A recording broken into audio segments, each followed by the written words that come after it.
Other Worlds Than These by Stephen King and Peter Straub. Chapter 1.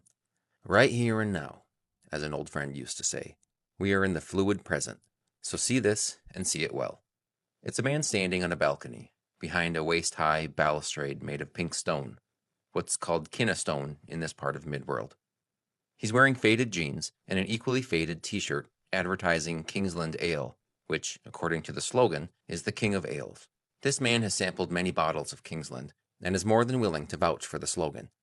Not just because it's good, but because dear friends of his used to brew it in a town called French Landing. That town is in another world. We know this man. He's not the boy of 12 we met in September of 1981, but the resemblance to that boy, first encountered in the town of Arcadia Beach, New Hampshire, is undeniable. That boy was at the start of a great adventure, although he didn't know it. All he knew in September of 1981 was that his mother was sick. How sick? He didn't know, but an interior voice whispered, "Very sick, very sick." It's not the steady Atlantic he's looking at today, but the clean sea of Midworld's Magus Barony. Yet with his hands deep in his pockets and his hair blowing back from his forehead in the breeze, so the gray doesn't show, he could almost be that boy. He should look more like the man he was in French Landing, because he's closer to that person in age. But life doesn't always work that way. The boy was worried about his sick mother, but otherwise untried. This man has been tried in all sorts of ways, and his face shows it. Deep lines descend from the corners of his mouth. There are crow's feet, likewise deep, around his eyes. His hair, salt and pepper when he first came to this seaside town, is now almost entirely salt. The town is called Desi, which looks like it should be pronounced Desi, but is actually pronounced Desi. The man likes the name.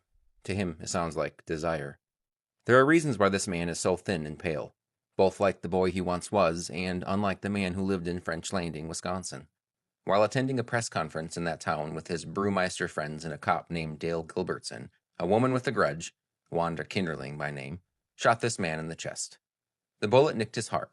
He should have died, and didn't because another friend, Speedy Parker, took him to another world.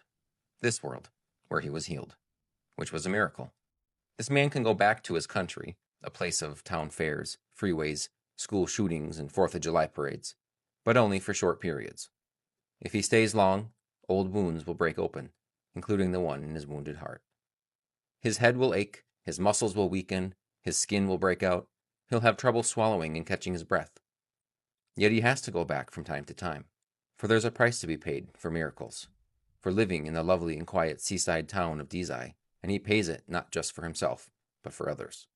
In Midworld, which this man called the territories when he was a boy, there is a word for those bound together by fate and circumstance.